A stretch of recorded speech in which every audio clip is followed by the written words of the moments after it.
গরম ভাতের সাথে যদি এরকম একটা ভর্তা থাকে, তাও যদি হয় সহজ ভর্তা, তাহলে কিন্তু আর কিচ্ছু লাগবে না, শুধুমাত্র এই ভর্তাটা দিয়ে এক থালা ভাত নিমিষে খাওয়া হয়ে যাবে। কিভাবে বানালাম এই সহজ ভর্তাটা, দেখতে থাকো, সঙ্গেই থাকো।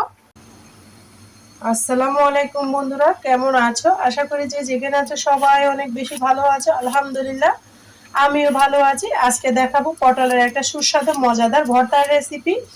আশা করি অনেক বেশি ভালো লাগবে। পটলের এই রেসিপি থাকলে গরম ভাতের সাথে অন্য কিছু লাগবে না। পটলের এই সুস্বাদু ভর্তা যদি থাকে বন্ধুরা, গরম ভাতের সাথে আর কিচ্ছু লাগবে না। সেই জন্য আমি এখানে হাফ কেজি মতো পটল নিয়েছি। ভর্তা যখন বানাবে একটু বেশি করে বানাবা, আর ভাতের চালটা একটু বাড়িয়ে দিবা, তাহলে কিন্তু তৃপ্তি করে ভাত খেতে পারবা।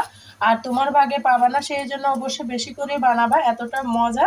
আর বন্ধুরা, প্লিজ প্লিজ বন্ধুরা, আমার চ্যানেলে যদি নতুন বন্ধু হয়ে থাকো, আমার চ্যানেলটাকে সাবস্ক্রাইব করে দেওয়ার অনুরোধ রইল। আমার ছোট্ট চ্যানেলকে তোমাদের লাইক কমেন্ট শেয়ার দিয়ে বড় করার জন্য সহযোগিতা করা। বন্ধুরা, পটলগুলোকে আমি সুন্দর করে ছিলে নিচ্ছি, দেখতে পারতেছো। এই পটল কিন্তু কুসাও ফেলা যায় না, কুসা দিয়েও কিন্তু মজাদার একটা ভর্তা হয়।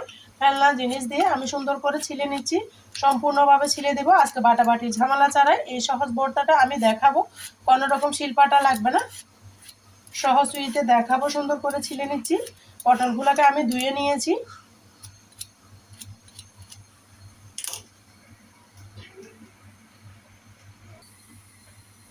দেখো বন্ধুরা, আমি একটা চপিং বোর্ড নিয়ে নিয়েছি। দেখো বন্ধুরা, পটলগুলোকে আমি সুন্দর করে কেটে নিব।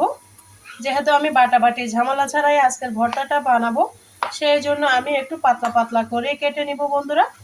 আর শর্টকাটের জন্য যাদের সিলিন্ডার গ্যাস, তারাও কিন্তু এভাবে ছোট ছোট করে কেটে নিতে পারো, তাহলে তোমাদের গ্যাসটা সঞ্চয় হবে। গ্যাসের কিন্তু প্রচুর দাম, আর আমরা কেন অপচয় করব? অপচয় করা কিন্তু ভালো না। তাই এভাবে যদি পাতলা পাতলা করে কেটে নাও, তাহলে খুবই কম সময়ে সিদ্ধ হয়ে যাবে, চটপট খেয়ে নিতে পারবা। দেখো আমি সুন্দর করে কেটে নিচ্ছি।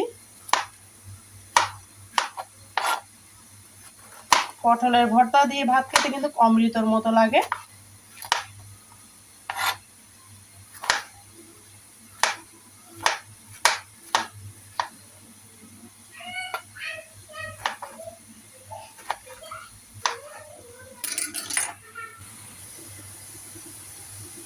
দেখো বন্ধুরা, আমি এখানে আগে থেকে পানিটা বসিয়ে দিয়েছি।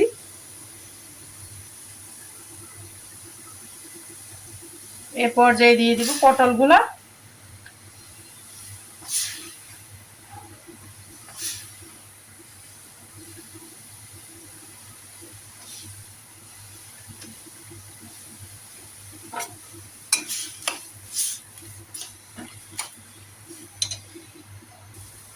দিব স্বাদ মতো লবণ।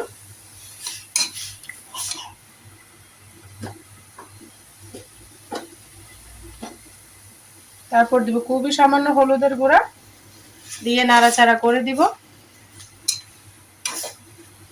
ফুটে আসা পর্যন্ত অপেক্ষা করতে হবে। চুলার ফ্লেমটা আমি হাই ফ্লেমে রেখেছি, এটা কমানোর কোনো দরকার নেই। এভাবে রান্না করলে কিন্তু সুন্দর হয়ে যাবে। ঢাকনা দিয়ে ঢেকে দিলাম, ঢাকনা দিয়ে আমি ঢেকে দিলাম। ফিরে আসতেছি সিদ্ধ হওয়ার পরে। দেখো বন্ধুরা, ফিরে এলাম একদম পটলটা সিদ্ধ হওয়ার পরে। পটলটা সিদ্ধ হয়ে গেছে দেখে হয়তো বুঝতে পারতেছো। পানিটাকে একদম চুষে নিব আমি। এখানে পানিগুলো আমি ফেলবো না, কারণ পটলের মধ্যে ভিটামিন থাকে, পানিটা ফেলে দিলে ভিটামিনটা নষ্ট হয়ে যাবে। তো এইভাবে আমি পটলটাকে ভালো করে পানিটাকে চুষে নিয়ে পটলটাকে ভাজা ভাজা করে নেব, তাহলে কিন্তু ভর্তাটা খেতে বেশি মজা হবে। পটলের ভর্তা, কার কার পটলের ভর্তা পছন্দ অবশ্যই ছোট্ট একটা কমেন্টসে আমাকে বলবা।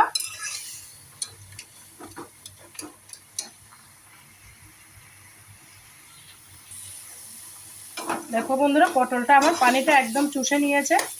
এই পর্যায়ে আমি এখানে অ্যাড করে দেব সামান্য পরিমাণে রান্নার রেগুলার সয়াবিন তেল।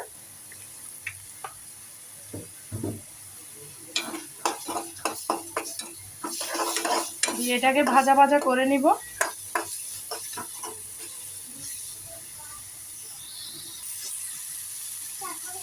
দেখো বন্ধুরা, এটা আমার হয়ে গিয়েছে, একদম ভাজা ভাজা করে নিয়েছি। চুলাটা আমি বন্ধ করে দিব। এই পর্যায়ে একটা প্যান বসিয়ে দিয়েছি, দিয়ে দিব রান্নার রেগুলার সয়াবিন তেল।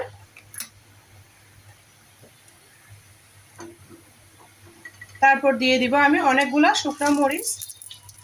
ভর্তার মধ্যে ঝালটা বাড়িয়ে দিলে ভর্তাটাও খেতে বেশি ভালো লাগে। যে কোনো ভর্তা অবশ্যই ঝাল ঝাল করে বানাবা, খেতে কিন্তু অমৃতের মতো লাগবে।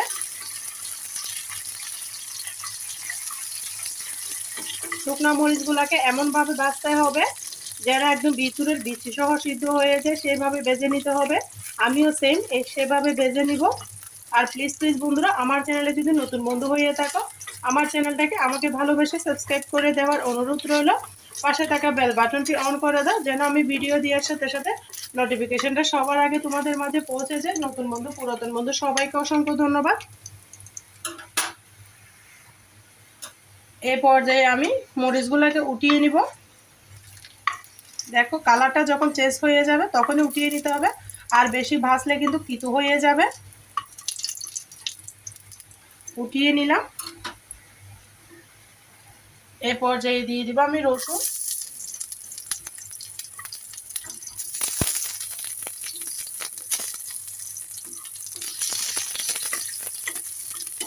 রসুনটাকেও আমি লাল লাল করে ভেজে নিব।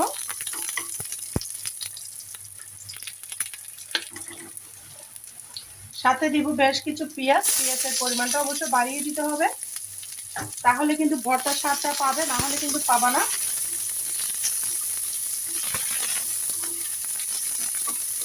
পেঁয়াজটাকেও আমি ভাজা ভাজা করে নিব।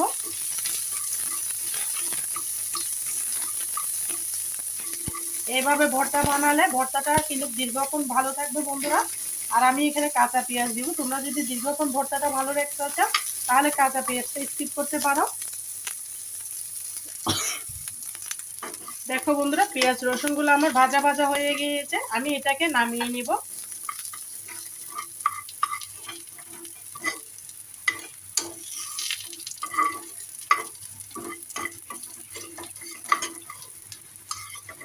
কার কার ভর্তা পছন্দ অবশ্যই ছোট্ট একটা কমেন্টসে আমাকে বলবা। ভর্তা কিন্তু আমরা বাঙালি ভোজন রসিক, ভর্তা হলে আমাদের কিন্তু অন্য কিছু লাগে না। শুধুমাত্র ভর্তা দিয়ে কিন্তু এক থালা ভাত খাওয়া যায়, এতটা মজা। এই পর্যায়ে আমি পটলগুলোকে সুন্দর করে একটা প্লেটের মধ্যে নিয়ে নিয়েছি।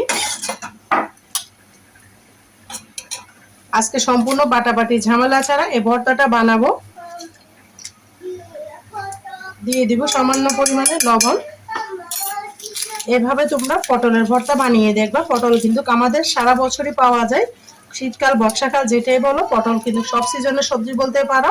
হাত দিয়ে কষলিয়ে এই দুর্দান্ত স্বাদের ভর্তার রেসিপিটা বানিয়ে নাও। গরম ভাতের সাথে বৃষ্টির মৌসুমে খিচুড়ির সাথে যদি এরকম ভর্তা থাকে তাহলে বন্ধুরা আর কিছু লাগবে না, শুধুমাত্র ভর্তা দিয়ে এক থালা ভাত খাওয়া হয়ে যাবে। এখানে আমি দিয়ে দিলাম কিছু পেঁয়াজ। কাঁচা পেঁয়াজটা দিলে ভর্তার স্বাদটা কিন্তু দ্বিগুণ বেড়ে যায়। যারা কাঁচা পেঁয়াজ পছন্দ করো না তারা কিন্তু চাইলে স্কিপ করতে পারো। দেখো বন্ধুরা, আমি সুন্দর মতো মেখে নিচ্ছি। দিয়ে দিব আমি এখানে স্বাদ মতো লবণ।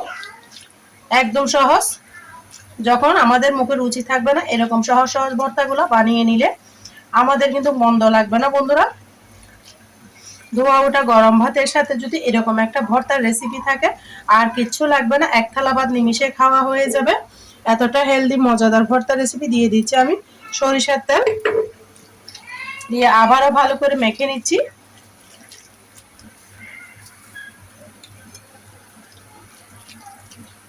খুবই মজা হয়েছে বন্ধুরা, তোমরা একবার হলো এভাবে ট্রাই করো, খেতে কিন্তু দুর্দান্ত লাগবে।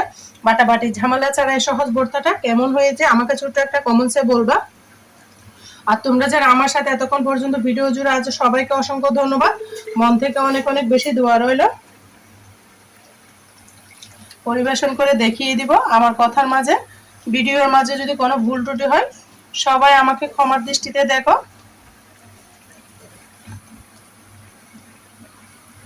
দেখো বন্ধুরা কেমন হয়েছে বাটাবাটি ঝামেলা ছাড়া সহজ পটলের এই ভর্তার রেসিপি। অবশ্যই ছোট্ট একটা কমেন্টসে আমাকে জানাবা। তোমরা সবাই ভালো থাকো, সুস্থ থাকো, আমার জন্য আমার পরিবারের জন্য দোয়া করো। আল্লাহ হাফেজ। আসসালামু আলাইকুম ওয়া রাহমাতুল্লাহি ওয়া বারাকাতুহু।